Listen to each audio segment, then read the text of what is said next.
Leverage, Redemption Season 3 has leaned into Parker, Beth Riesgraf, as its main character after allowing the first 2 seasons to be focused more heavily on Sophie, Gina Bellman, and Harry, Noah Weil, and her side job in the finale is the culmination of the season's exploration of who she is. Despite featuring the rest of the main cast in the episode, the side job is thoroughly Parker's episode, and it makes great use of Riesgraf's abilities.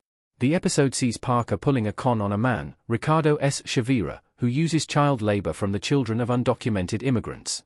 It's certainly relevant considering a lot of states have increased searches for undocumented immigrants and have relaxed their child labor laws.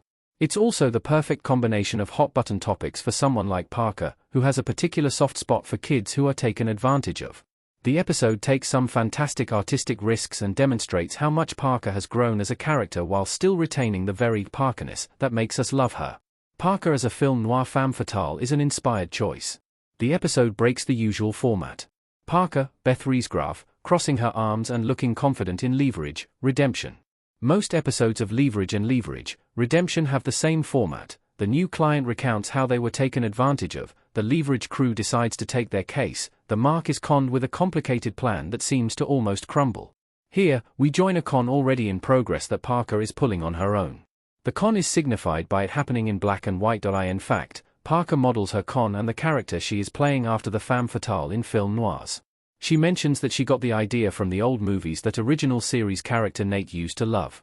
It's a great way to remind the audience that the crew still misses the old mastermind of their schemes, even if the show has been able to successfully move on without him. It's also a great showcase of Riesgraf's talent as Parker and an artistic risk that works for the story. Parker is completely different in this episode in a way that works perfectly for the character. Parker needs to live as the character she is pretending to be to pull off a long con, so her every mannerism is carefully controlled, and even her voice is just different enough to really sell the role. It's so fun to watch Riesgraf embrace this part for Parker. It's a long way from the young woman who stabbed a mark with a fork when he tried to hit on her in season 1 of the original series. Dividing the episode into the black and white con and the in-color reality only adds to the episode, enhancing the noir elements of Parker's character. Parker's Something Like That reconfirms her commitment to Leverage International. Parker's goodness is still a little dark. Throughout the episode, the team wonders why Parker is pulling a con without them and why she is doing it the way she is. Parker ropes each member of the team into the con at different points, and each time, they strike up the conversation about the why of it all. Sophie thinks Parker is searching for the rush that comes from improvising an unplanned con, Brianna thinks Parker is looking to innovate old cons, and Harry, Noah Weil, thinks Parker is looking to understand why people change through the con itself every time. Parker's response is something like that, and it is not until the con is actually over that we learn Parker's real reason.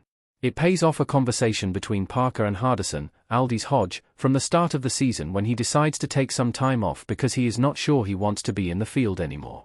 Parker and Hardison both question why they do what they do, crime in the name of good, and here, Parker offers up her answer, complete with a presentation and a binder full of facts for Hardison. The situation is a great reminder that Parker has always been a little different from the rest of the team. She has never been good at understanding her feelings, but she always enjoyed crime. Those aspects of her personality are combined to make it seem like the darkness in her is pulling her under during the con as she threatens to kill the Mark, and Elliot, Christian Kane, offers her his unconditional support. The Mark and the audience fully believe Parker in the moment, but the fact that the scene of her threatening the man's life is still in black and white shows that it is part of the con, and not Parker losing control. Parker might still have a lot of darkness in her, but she channels that into helping people, which is what she loves to do. As she points out, the why does not really matter as long as she loves it, and we love Parker for that. I also particularly love the use of Elliot's character in this episode.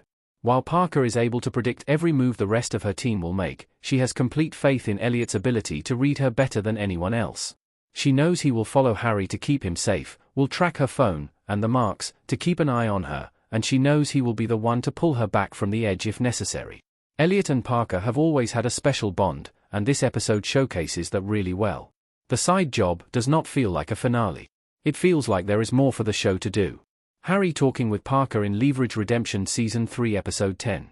Despite the heavy-handed themes of redemption in this episode, complete with Parker forcing the Mark to learn empathy by leaving him on the run in Colombia, the side job does not feel like the final chapter of the season. Leverage season finales typically feature the return of a bad guy from the past and the team closing a previous chapter of their lives. That's not what this episode does. Instead, it feels like we're still in the middle of the story. Even Harry's distracting subplot about trying to reconnect with his mother and set boundaries with her is unfinished. He wants to take Sophie to meet her as his best friend. While that provides a sweet moment between them, it also feels like the start of a new story point for them that we are not getting to see play out, something Leverage does not often do with its finales.